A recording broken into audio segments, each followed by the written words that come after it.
Hello.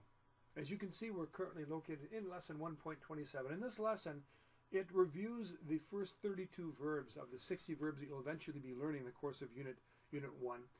And it does so in the context of a description, looking at some images of a gentleman's typical day, the activities he performs in a typical day, starting with him getting up in the morning and preparing his breakfast, greeting his daughter, having his breakfast and getting ready to go to work, and then shows him leaving the home. He goes off to his place of employment, which is a school, and that's as far as we'll get in the course of today's lesson. And eventually, as we get through all 60 verbs, he'll finally end his day by going to bed. Now, the goal of this lesson, therefore, is to help you review the 32 verbs you've learned thus far, to use them in complete sentences in describing the pictures that you'll see. But it's also its goal is also to start to get you to engage more and more in conversation. Now, engaging in conversation when you don't have a live person present with you, it's not an easy thing to do. You don't even have a person necessarily virtually who's online conversing with you.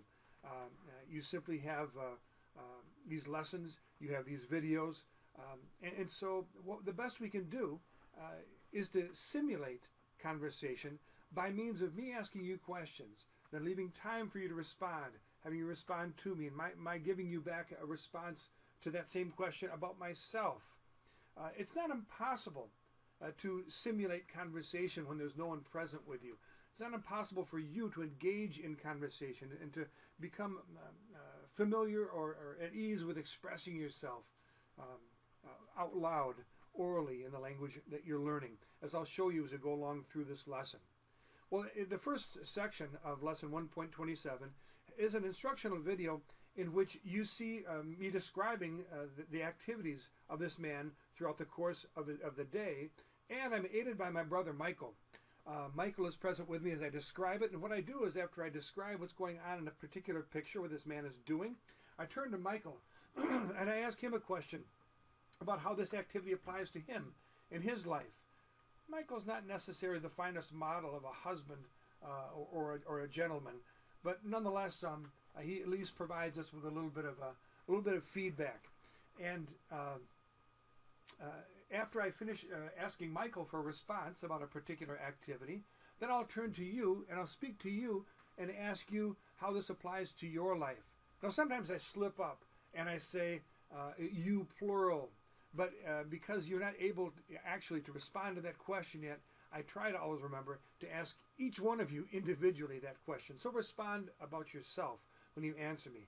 Thus, when I give you a period of time during which to respond to a question, make sure you try to come up with some kind of an answer before I tell you about myself.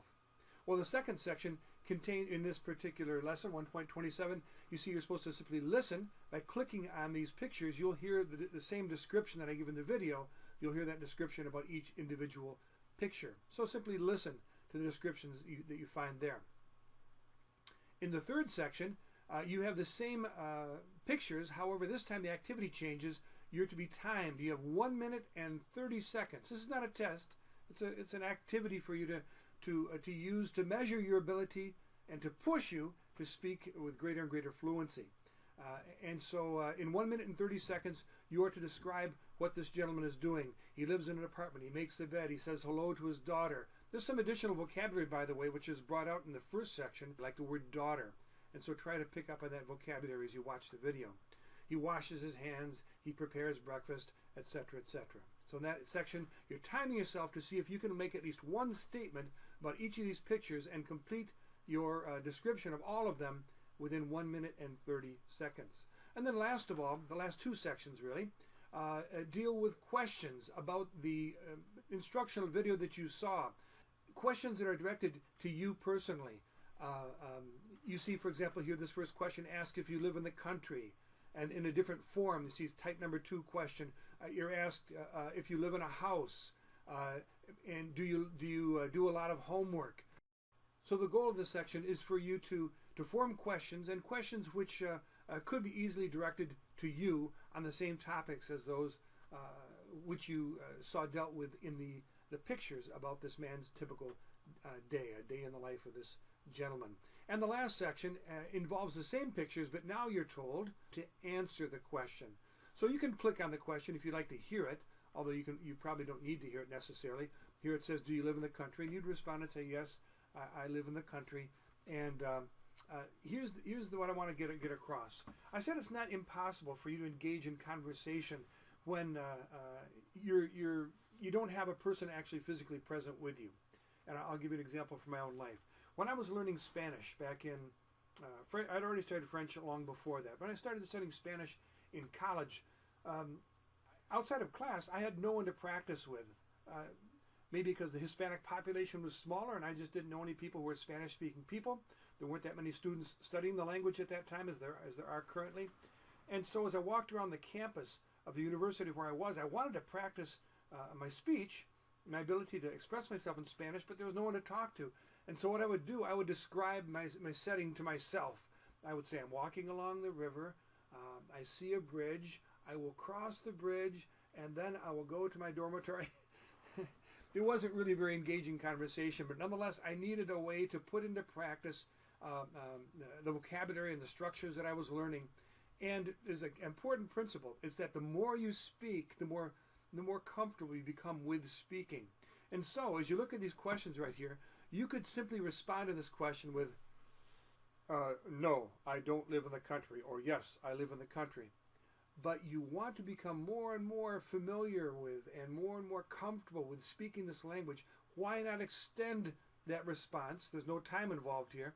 And talk about why you enjoy living in the country. Now, of course, you're thinking, I don't have all the vocabulary I need.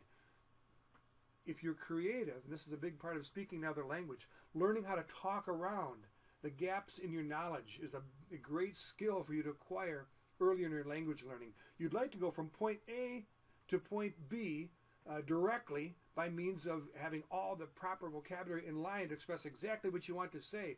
But so often you'll find if you live in another country for a while, you don't necessarily have the ability to do that. You don't have all of the information that you need, all the vocabulary you need. And so you have to find more circuitous ways of getting around the things you don't know to get across your ideas. So for example, if I would explain why I like to live in the country, I would say, well, I don't know the word, let's say grow. The fact of the matter is I love to grow my own food, our own food as a family.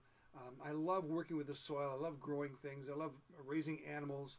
I love being involved with nature, basically. And so how do I get those ideas across? I would say with the vocabulary you know at this point, I live in the country. I like to live in the country.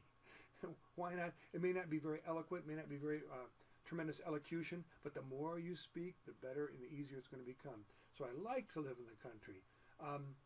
Okay, how do I get across the idea? I like to grow vegetables. I like to grow my food organically and that sort of thing. Well, I like vegetables.